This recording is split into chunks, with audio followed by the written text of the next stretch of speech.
নমস্কার, আপনারা নিশ্চয় সুস্থ আছেন, ভালো আছেন।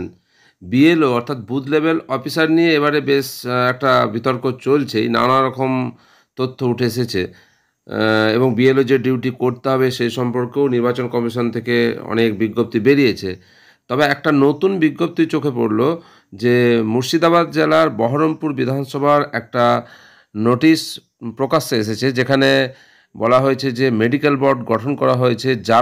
যে সমস্ত বিএলও অফিসাররা যারা এবারে প্রথম ডিউটি পেয়েছেন, তারা যারা মেডিকেল গ্রাউন্ডে ছাড় পেতে চেয়েছেন, তাদের জন্য কিন্তু মেডিকেল বোর্ড গঠন করা হয়েছে, সেই সম্পর্কিত একটা নোটিশ প্রকাশ হয়েছে। নোটিশে কি বলা আছে? নোটিশে বলা আছে যে যারা মেডিকেল গ্রাউন্ডে ছাড় পেতে চাইছেন বিএলও ডিউটি থেকে, তাদের 29/7/2025 তারিখে সকাল 11টা থেকে মুর্শিদাবাদ মেডিকেল কলেজ অ্যান্ড হসপিটালে মেডিকেল সুপার কাম ভাইস প্রিন্সিপালের অফিসে পরীক্ষা করা হবে যে তাদের যে গ্রাউন্ড সেটা ঠিক আছে না ঠিক নেই। তার ভিত্তিতেই তাদের ডিউটি অ্যালটমেন্ট হবে।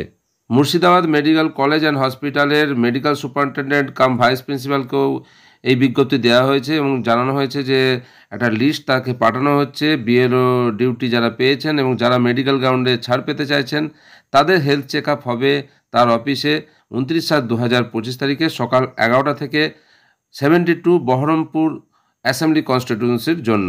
যারা মেডিকেল গ্রাউন্ডে বিএলও ডিউটি এক্সামশন অর্থাৎ বিএলও ডিউটি থেকে অব্যাহতি পেতে চাওয়ার জন্য আবেদন জানিয়েছিলেন, তাদের মেডিকেল টেস্ট বা চেক আপের জন্য মুর্শিদাবাদ জেলার বহরমপুর সদরের এসডিও অফিস থেকে মেডিকেল বোর্ড গঠন করা হলো। তাদের চেক আপ হবে 29/7/2025 তারিখে সকাল 11টা থেকে মুর্শিদাবাদ মেডিকেল কলেজ অ্যান্ড হসপিটালের অফিসে। Medical test or examination for the exemption of BLO duty সংক্রান্ত যে নোটিশ সামনে এসেছে সকলের জন্য শেয়ার করলাম।